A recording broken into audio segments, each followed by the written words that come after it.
Welcome to Brave Healer Productions. We are waking the world up to what's possible for healing, one brave word at a time. So, what if living your best life doesn't mean happiness, but breaking yourself open to discover who you really are? Oh, I love that question. Welcome, everyone. I'm Laura DeFranco, the CEO of Brave Healer Productions, where we are helping the world experience what's possible. And here today to help me with that mission are some of the amazing author experts of one of our newest books. This one is called The Wellness Universe Guide to Complete Self-Care, 25 Tools for Life. And this book is the fifth book in a series from lead author Anna Pereira. And as the founder of the Wellness Universe, I have a huge shout out to her before I introduce these authors to you. Anna, I am so grateful to be in your world, grateful for your big vision for not only this book, for the entire series, and for everything you're doing to help people live an amazing, healthy life. So thank you for putting us all together. And let me tell you a little bit about who I have in my Zoom room today. Carrie Hopkins Doubts is a spiritual resilience coach working with people experiencing major life transitions in relationships, career, health, or spirituality to create a life they love on the other side of change.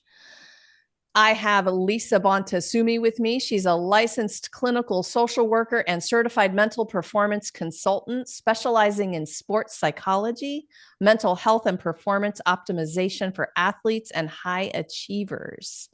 And Eileen Dillon is with us. She's a best-selling author, therapist, coach, and professional speaker.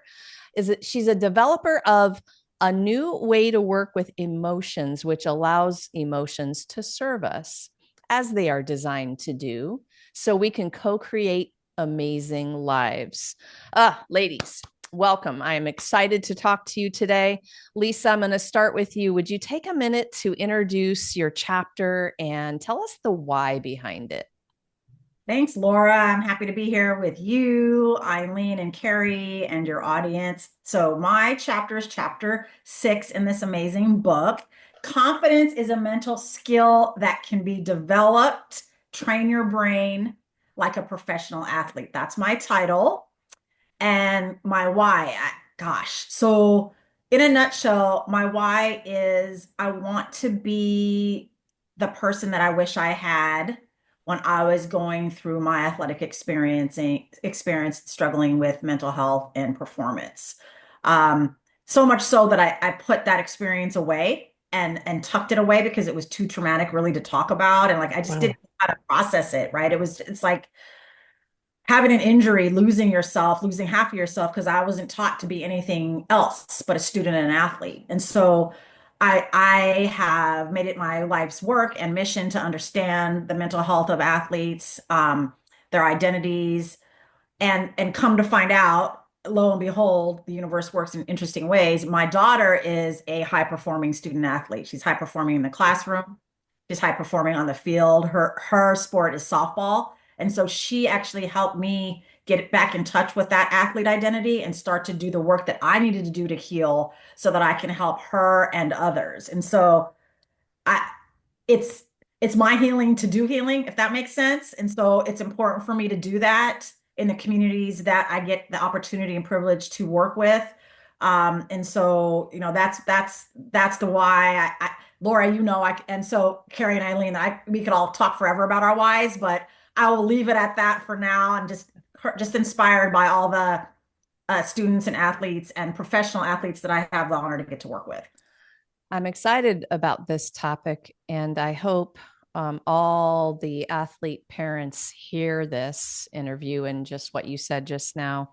I grew up as a high performing athlete. I gave birth to a daughter who is a high performer. I'm so resonating with your story, and some of her experiences were my healing also similarly.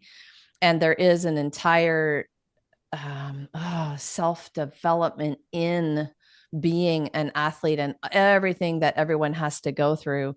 If you could help a parent out right now, Mm. by giving them a nugget, a question they should be asking their kid, what would Mm. it be? Does playing your sport make you happy and do you have fun doing it? That's a good one. I mean, because if Yes. my daughter came to me or I saw in her, hey, like struggling in some way, like, babe, I know there's ups and downs. Like, are you still enjoying this process? Are you still having fun expressing yourself on the field? She's going to be playing co in college next year as a collegiate student athlete. That's a big adjustment, a dream she's been striving for, but that's her dream. That's not my dream. Knowing what your kid is about and what they want, and not to project kind of your sort of maybe desires or swan song that you wish you could have done when you were younger or something. Like, make sure that you're letting them speak to you about what they want and that they are truly having fun and finding pleasure and joy in what they do. Yeah, so important. Lisa, thank you. Thank you for writing this chapter. You guys are going to have to go read the whole chapter now. Okay, get this book. But thanks for saying yes to this project, and thank you so much for being here today to share with us. Thanks, Laura. I appreciate it. Eileen, tell us a little bit about your chapter and give us your why.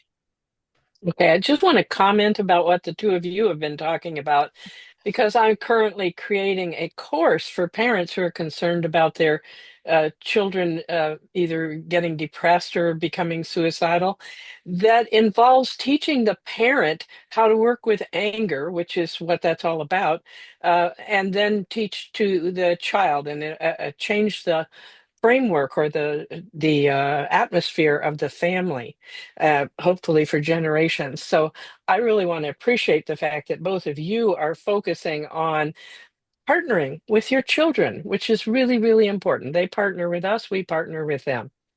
And that brings me to my chapter, which is number 25, Create the Life You Want, How You Can Thrive in Earth's System for Living. Well, I have been a practicing psychotherapist for 53 years now, and that means I've been helping people who want to create better lives. And based on something you said, Lisa, we have to heal ourselves first as therapists. So I've been working on this also. And we all want better lives, but what I've come to the conclusion is we don't understand how life is set up. Life is actually designed as a giant school. That's what we're all doing here on the earth. We're here to learn. We learn through having experiences. And I hear a lot of people saying, oh, yes, I know Earth is a giant school, but they don't work with it. And that was my aim in doing this chapter is to both share how I have worked with it and also to talk about how you can work with it in order to understand what's going on in your life, change what's going on in your life, co-create what's going on in your life, and have a better life.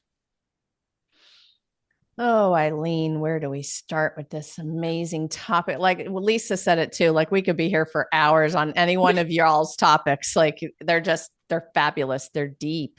They are world and life changing, you guys, all of you. I want people to understand, this, what this book is. Um, some days, Eileen, though, like really a school. I'm tired of school. Like when can we have some fun? Like, and I'm just playing with you, Eileen, but like, what are you going to tell someone who's just a little fed up with what else do I have to learn here?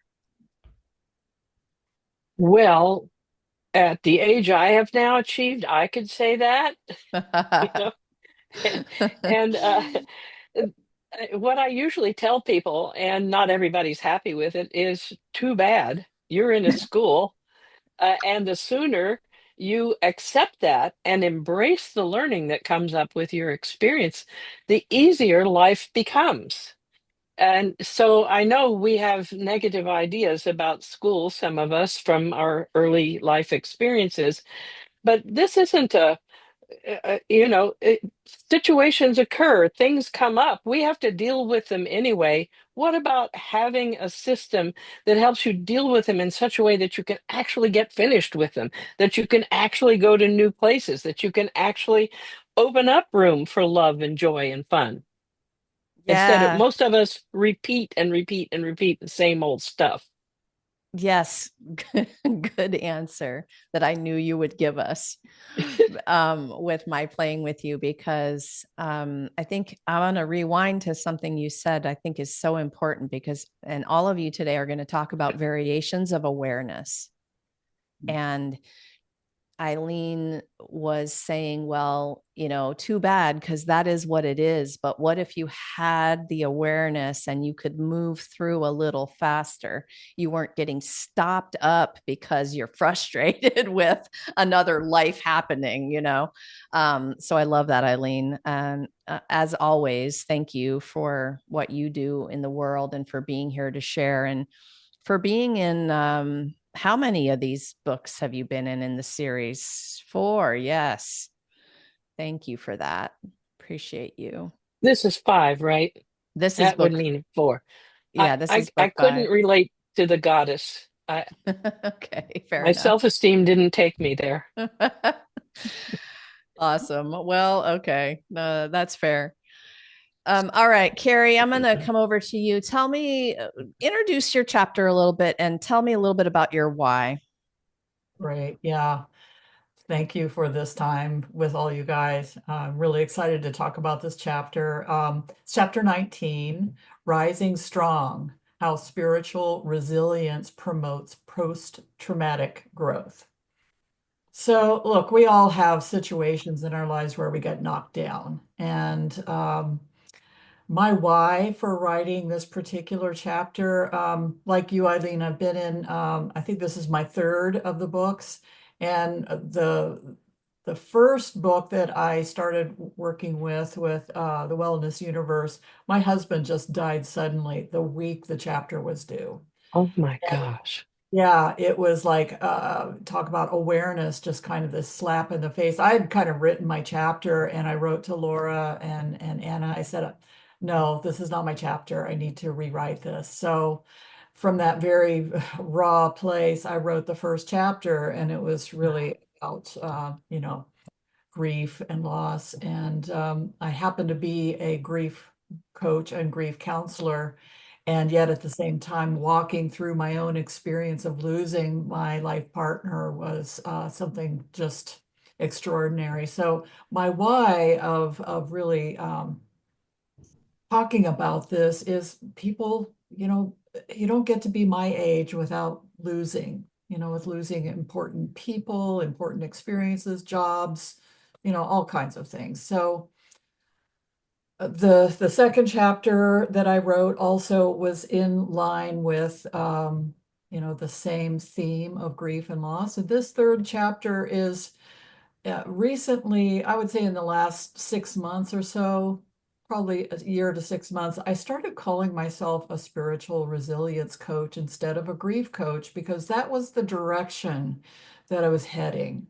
And what my own grief experience taught me was that we are, at our essence, whole, complete, resourceful, and capable.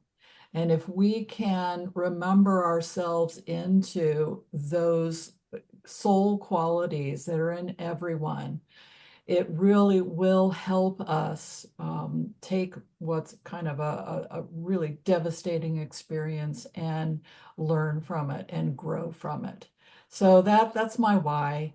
And, so I'm very involved with coaching clients through their grieving process and to help them rebuild their lives after loss and create a life that they love on the other side of it. So that's my why. And yeah. Oh, Like the reframe to spiritual resilience, and how that's bringing a different vibe, isn't it? Yeah. When that happened with you a bit ago, it's been a couple of years now. I was, you always had me thinking of you during that time. And I remember something written by one of my favorite poet authors. It was called, does anyone know The Invitation? It's a whole book, but it's a whole poem in a book. Anyway, she invites us to show up for life no matter what.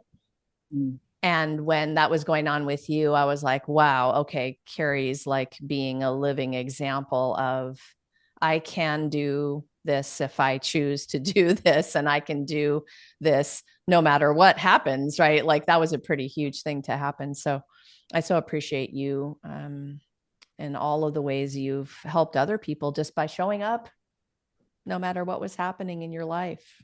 Yeah. And sometimes it's messy. You just show, like you said, you show up. Well, a huge thank you to all three of you. These chapters are so brilliant.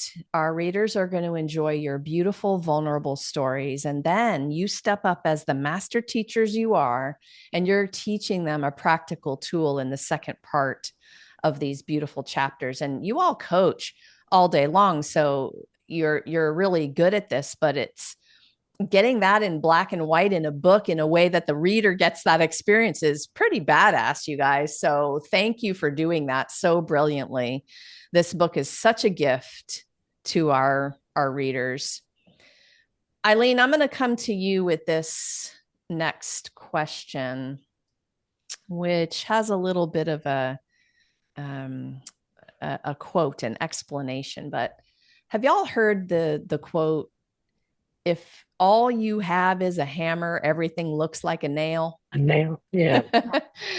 So, meaning if you only have one tool, you might try to use it for everything, even if it's not the best fit for the job. So, this book is definitely going to be help to solve that problem. We're giving a lot of different kinds of tools. But Eileen, how could you encourage somebody who is kind of just dipping a toe in on this journey, starting out, and they are really in overwhelm? Where do you start people? Mm. I learned that in social work school. You start where the client is what they say, right? Carrie, let me just take one moment. Today is the birthday of my husband who died 9 years ago. So I'm really with you in that loss process. He died at home. It wasn't sudden, but it still is a process. And I really appreciate what you're doing. And this is this is a great group, Laura. Who put these people together? Anyway, so where to start? Well, you start where you are, which it could be that you're numb, could be that you're frustrated, could be that you feel like you're 3 years old and you want somebody to take care of you. I mean, you just start where you are. I think one of the biggest issues that I'm running into these days are particularly women who are addressing the imposter syndrome, which means they haven't really learned to be their authentic selves. And all of us tend to do this when we're little kids. We tend to make what are known as survival contracts. If you're my mother and you don't, and I'm a loud kid and you don't like loud kids, I will generally give up my loudness in order to please you to make sure that you stay around long enough for me to grow up. And so all of us are filled with those survival contracts that encourage us. I mean, by the time I got to be an adult, I wasn't who I really am. And I had to spend a few years reclaiming and discovering who I really am. And I am loud. Um, and um, and so that's our big job is we come here as complete people. Nobody ever met a small child who held back and went, no, I'm not going to wake you up in the middle of the night if I have something that I need or want. I'm going to wake you up. That's self-love. We come here full of self-love, full of our authenticity, and then we learn to dissipate it. So really, if the world is a giant school, then our big job is to recapture who we were early in when we came to the earth. Let ourselves be our authentic selves. And that can start with me just going, I had a client one time who couldn't make up her mind about anything. I worked with her for several weeks. She was dithering and dithering. And one day she was standing by the door to my office in the middle of her session And she was quiet and she was quiet. And finally she said, I'm tired. I'm going to go sit down. That was where she started. It's a really good example. I love the way you kicked this question off, Eileen. Thank you. Oh my goodness. All right. Carrie, I'm coming to you. You know, what do you want to add? The our listener might be in a bit of overwhelm, and we got to put a little one step forward. Where are you going to suggest they start? Well, grieving and the pain that we're in when we lose something that's really important to us.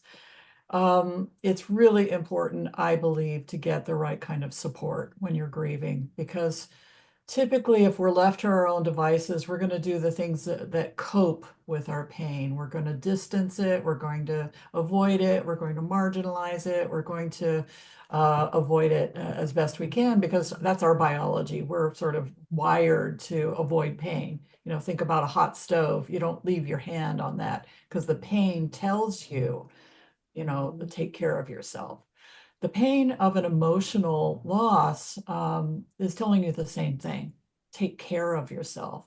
And sometimes we need a safe other person to witness our pain, because we need to talk about it. We need to feel it, express it, and then release it.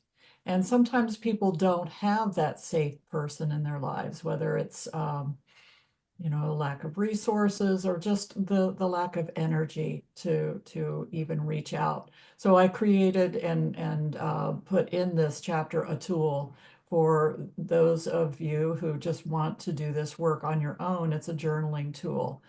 The main thing I want to say is, it's really important to accept and love yourself while you're going through the pain. That is Mm, not the issue, that you're in pain. It's how you're treating yourself while you're in pain. That is the issue. thank you, Carrie. Beautiful. Couple of interviews so far, the theme of safety keeps coming up, and I'm going to recognize that that's um, a really good thing to first feel safe. And sometimes you don't have a person that you're feeling safe with, so it's good to reach out. We're going to talk a little bit more about this community and how all of you are providing a safe, sacred space for people. I just think that's amazing. Lisa, what do you want to add to this? If somebody is in that overwhelmed place and they got to start somewhere, how are you going to encourage them? First and foremost, I would have them take a deep, deep breath and just, nice, deep diaphragmatic through the nose, out through the mouth, and just calm your neurochemistry, just calm everything. Because when we speak about safety, if we're like, oh, I'm so wrong. Like we're on that fight or flight or freeze mode, right? And like everything is not functioning as it could. And we got to reunite and sync back up our body and our mind together. The breath does that very beautifully, very easily, and very, very freely. Literally, it's free. I say, take a deep breath. It's free medicine, y'all. Go ahead and just do that with me right quick. And so, because then after we breathe, things get a little clearer. We can now access the internal resources that we have, whether that's reaching out to a support system to actually be safe enough to come back to who we are, our authentic selves, but giving them a space, talk about what is the overwhelm and move through it. I had a client this morning. She's a high performing professional soccer coach, and she is finally stepping out on her own and setting boundaries that she's needed to set all her life. And now she's so angry with herself that it took her so long to do. I was like, you can be angry. Please do not direct that to yourself. We need to be, as Carrie said, compassionate and gentle and loving and accepting of our process. And what's done is done. We're not staying there. We're staying in the moment. We're coming back. And she was like, thank you so much because I'm so mad. I'm like, if we stay there too long, it becomes depression, anxiety, and then you're not able to function in the way that I know you can, the way the families that you work with and coach with, those young adults and their parents, they need you. And so I think part of what's important for me is to really also put out there that you can train your brain like you train your body as a high performer, as an athlete.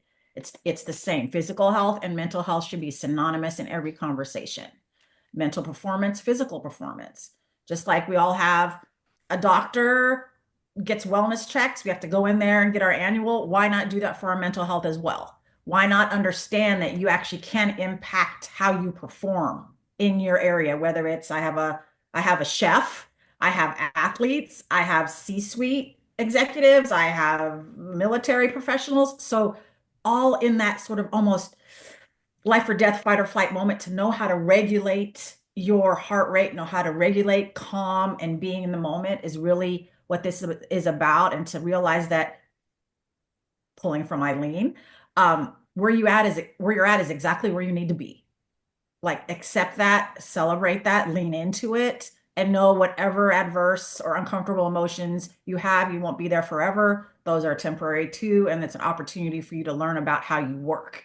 And then you can teach other people how you work and what you need. Nice. Yes, you can learn in that life school in that moment, can't you? Yes. Oh, you ladies are so brilliant. All right. Let's talk a little bit about the tools. Carrie, what do you want to leave our listeners with in terms of the most important thing you want them to know about that spiritual resilience? The thing that I learned that was most helpful for me was that feelings are not facts. Mhm. We have our feelings, and they will color, a lot of our behaviors and things like that. But if we treat our feelings as facts, then we're all over the show.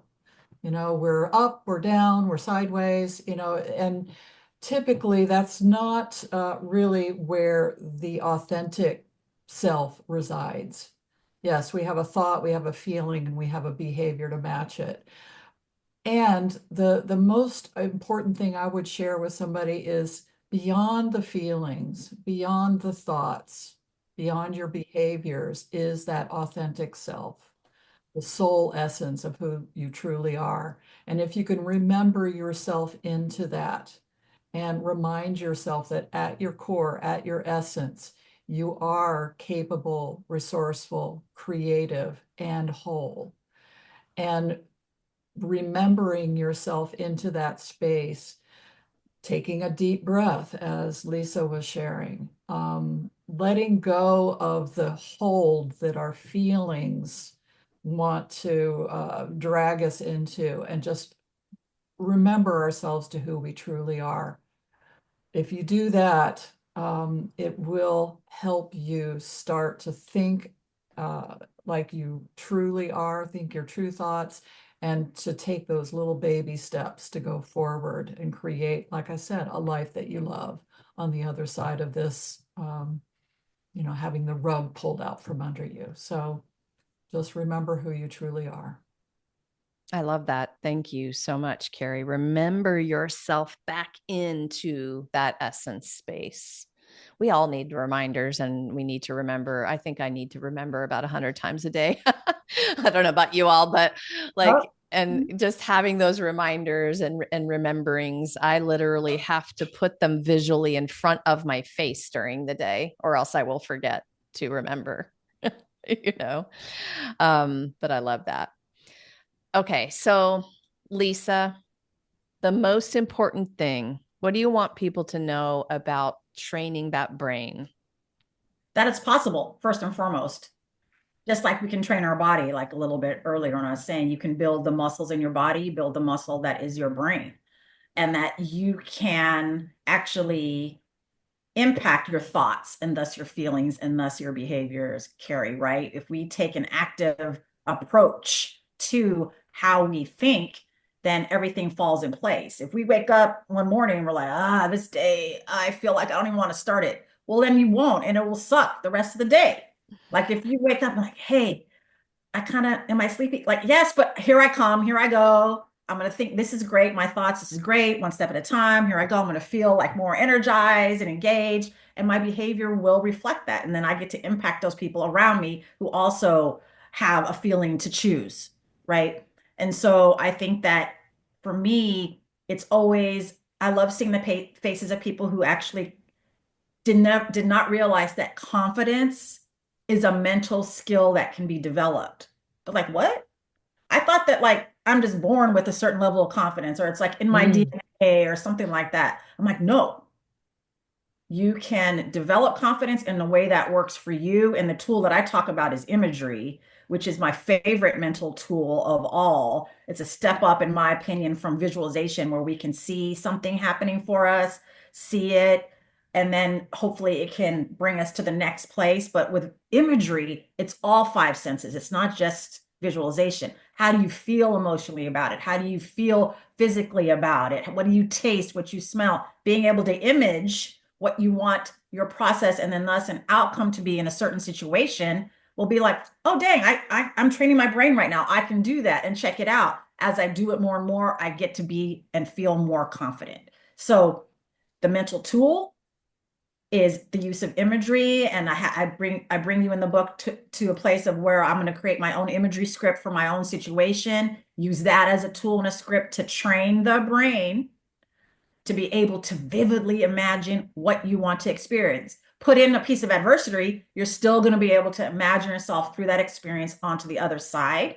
And then every time we do this, whatever the situation is, speaking as a teacher, maybe as a presentation, as a public speaker, Eileen, or a performance that I have to do in theater or in my sport, or I have to prepare this meal as a chef, like anything that you want to imagine you can, and with practice and training over and over, getting those reps in. All y'all know what that is, coaches and athletes, getting the reps in. It's the mental reps too. Together with the physical, fantastic. Because when you train this, so I'm gonna leave with this. See, Laura, we could talk forever about our passions. I'll leave you with this. The brain processes through the same neural pathways your physical reps as you would your mental reps. It's the same. So the beauty of how you can, if you're a basketball player practicing your free throws, maybe you're tired for the day, or you're injured, or you're sick, or you just don't have access to the court or a ball right now. You can imagine fully, vividly, with all your senses, how that goes from the minute you get the ball, what your pre-shoot routine is, where your body is, and just keep doing that over and over and over. And then the brain is like, oh, we're getting some reps in. And then when you are able to get out on the court and do it physically, it's sinking and makes it that much more easier. And gosh, the confidence out the roof. So super excited for you to read the chapter, all of our chapters, the entire book. You can see we're all very passionate about what we're writing. And Laura, thank you for the opportunity to bring us all together to be able to talk about it today. Of course. Powerful Amen. stuff there. You guys can hear it, right? All right, Eileen, you're going to close us out today with yours. So, what's that most important thing you want us to know about our Earth's system for living? Okay, so let's start with the notion that most of us really dislike making change. And that's one of the reasons we resist the idea that we're in school. But once the universe has brought to our attention that change is needed, it doesn't give up on us.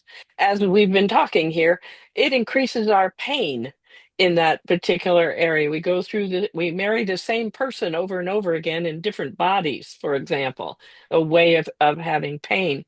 So the idea of the giant school, we normally say, oh, I'm a good person. Why am I having this bad experience? That's that's not even true. There's something in us that needs to learn. That learning is posed through our experience. And the first thing we do is resist. And then, if we understand that the earth is a giant school, and now that it's been presented, it's not going away till we get it, we can turn and say, what do I need to learn? What do I have to believe to be having this experience?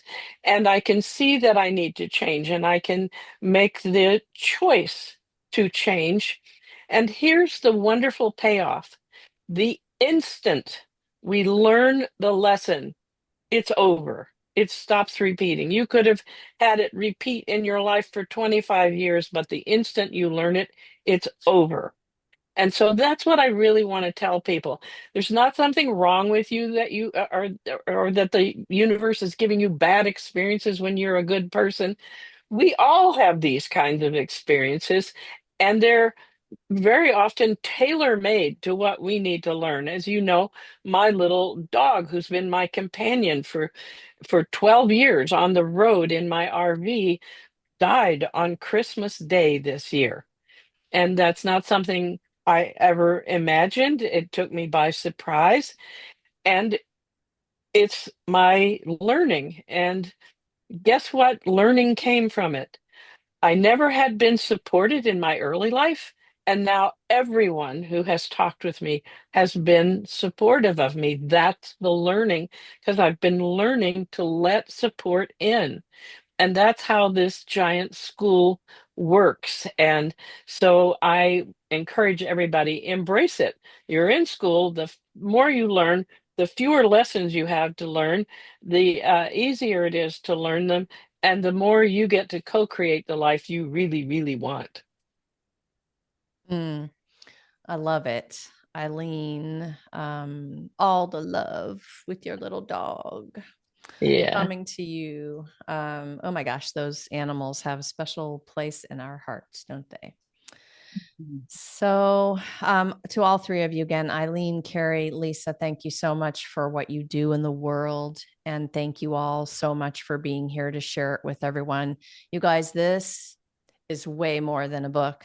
This is a generous community of experts, and they're waiting for you to reach out. Maybe something you heard today resonated, gave you the goosebumps, or you have a question, want to carry on the conversation.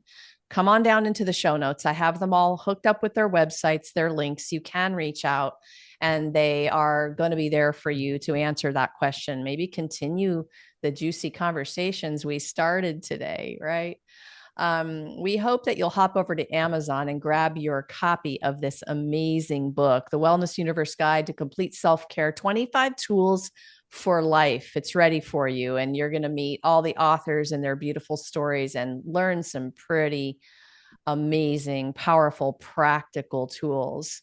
So we've got the link down below for that as well. And remember to gather over at the Wellness Universe for everything coming up for this guide to complete self-care book series, the events, the activities, everything. There's so much to enjoy over there. Maybe you want to be an expert author in one of the upcoming collaborations, right? So go explore. And lastly, today, everyone, remember your words change the world when you're brave enough to share them. So it is time to be brave. See you next time, everyone.